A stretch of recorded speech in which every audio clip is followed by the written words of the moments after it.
ସାଙ୍ଗମାନେ ଯୌବନକୁ ଧରି ରଖିବା ପାଇଁ କ'ଣ ସବୁ ଉପାୟ ରହିଅଛି ଏବଂ ଟିପ୍ସ ରହିଅଛି ଆମେ ଆଜି ଆପଣମାନଙ୍କ ପାଇଁ ଏଇଭଳି ଏକ ଭିଡ଼ିଓ ନେଇକି ଆସିଅଛୁ।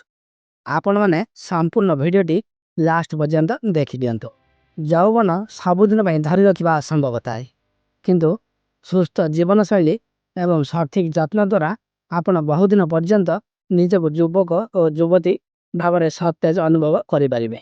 ତେବେ ଏଥିପାଇଁ କିଛି ପ୍ରମୁଖ ଉପାୟ ରହିଅଛି। ପ୍ରଥମଟି ହେଉଛି ସନ୍ତୁଳିତ ଖାଦ୍ୟପେୟ। ଆଣ୍ଟିଅକ୍ସିଡେଣ୍ଟର ଖାଦ୍ୟ ମଧ୍ୟରୁ କମଳା, ପଣିସ, ବେରି, ପାଲକ, ଶାଗ ଏବଂ ଅନ୍ୟାନ୍ୟ ରଙ୍ଗୀନ ପନିପରିବା ଖାଆନ୍ତୁ। ଏହା ଶରୀରର କୋଷିକାକୁ ନଷ୍ଟ ହେବାରୁ ରକ୍ଷା କରିଥାଏ। ଦ୍ୱିତୀୟଟି ହେଉଛି ପ୍ରଚୁର ମାତ୍ରାରେ ପାଣି ପିଇବା। ଦିନକୁ ଅତି କମରେ 8ରୁ 10 ଗ୍ଲାସ ପାଣି ପିଅନ୍ତୁ, ଯାହାଦ୍ୱାରା ତ୍ୱଚାରେ ସତେଜତା ବଜାୟ ରଖିଥାଏ। ଏବଂ ଚିନି ଓ ପ୍ରକ୍ରିୟାକରଣ ଖାଦ୍ୟ ବର୍ଜନ କରନ୍ତୁ। ଅଧିକ ମିଠା ଓ ତେଲ ମସଲାଯୁକ୍ତ ଖାଦ୍ୟ ଶରୀରକୁ ଶୀଘ୍ର ବୃଦ୍ଧି କରିଥାଏ।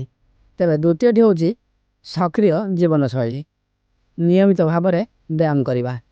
ପ୍ରତିଦିନ ଅତି କମରେ 30 ମିନିଟ୍ ଯୋଗ, ପଦଯାତ୍ରା କିମ୍ବା ବ୍ୟାୟାମ କରନ୍ତୁ। ପର୍ଯ୍ୟାପ୍ତ ନିଦ୍ରା ନେବା।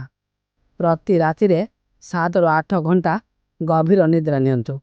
ନିଦ ସମୟରେ ଶରୀରର କୋଷିକା ଗୁଡ଼ିକ ନିଜକୁ ମରାମତି କରନ୍ତି। ତୃତୀୟଟି ହେଉଛି ତ୍ୱଚାର ଯତ୍ନ। ସନସ୍କ୍ରିନ୍ ବ୍ୟବହାର କରନ୍ତୁ।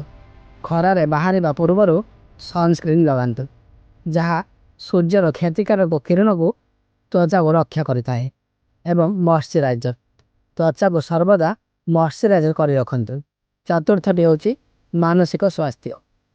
ଚାପ ମୁକ୍ତ ରହିବା ପାଇଁ ଅଧିକ ଚିନ୍ତା ବା ଷ୍ଟ୍ରେସ୍ କଲେ ବୃଦ୍ଧାବସ୍ଥା ଶୀଘ୍ର ଆସିଥାଏ। ତେବେ ମେଡ଼ିଟେସନ୍ ବା ଧ୍ୟାନ ମଧ୍ୟ ସଦାସର୍ବଦା କରିନିଅନ୍ତୁ ଏବଂ ଖୁସି ରହିବା ପାଇଁ ନିଜର ପ୍ରିୟ କାର୍ଯ୍ୟ କରନ୍ତୁ ଏବଂ ସକାରାତ୍ମକ ଚିନ୍ତାଧାରା ରଖନ୍ତୁ। ପଞ୍ଚମଟି ହେଉଛି ଖରାପ ଅଭ୍ୟାସ ବର୍ଜନ। ଧୂମ୍ରପାନ ଓ ମଦ୍ୟପାନ ଏହା ତ୍ୱଚାର କୋଲେଜେନ୍କୁ ନଷ୍ଟ କରିଦେଇଥାଏ ଏବଂ ବୟସ୍କ ଦେଖାଯିବାରେ ସାହାଯ୍ୟ କରିଥାଏ। ତେବେ ସାଙ୍ଗମାନେ ଏହିସବୁ ଉପାୟକୁ ଦୈନନ୍ଦିନ ଜୀବନରେ ଆପଣାଇଲେ ଆପଣ ନିଶ୍ଚିତ ଭାବେ ଅଧିକ ସମୟ ପର୍ଯ୍ୟନ୍ତ ଯୁବା ଓ ସୁସ୍ଥ ରହିପାରିବେ। ତେବେ ଆପଣମାନେ ଜାଣିପାରିଥିବେ ଯୌବନକୁ ଧରି ରଖିବା ପାଇଁ କ'ଣ ସବୁ ଉପାୟ ରହିଅଛି। ଯଦି ଆପଣମାନଙ୍କୁ ଏହି ଭିଡ଼ିଓଟି ଭଲ ଲାଗିଥିବ ତାହେଲେ ଭିଡ଼ିଓଟିକୁ ନିଶ୍ଚୟ ଲାଇକ୍ କରନ୍ତୁ। ତା ସହିତ ଚ୍ୟାନେଲଟିକୁ ମଧ୍ୟ ସବସ୍କ୍ରାଇବର କରି ରଖନ୍ତୁ। ପୁଣି ଦେଖା ହେବ ଏହିଭଳି ଆଉ ଏକ ନୂଆ ଭିଡ଼ିଓ ସହ।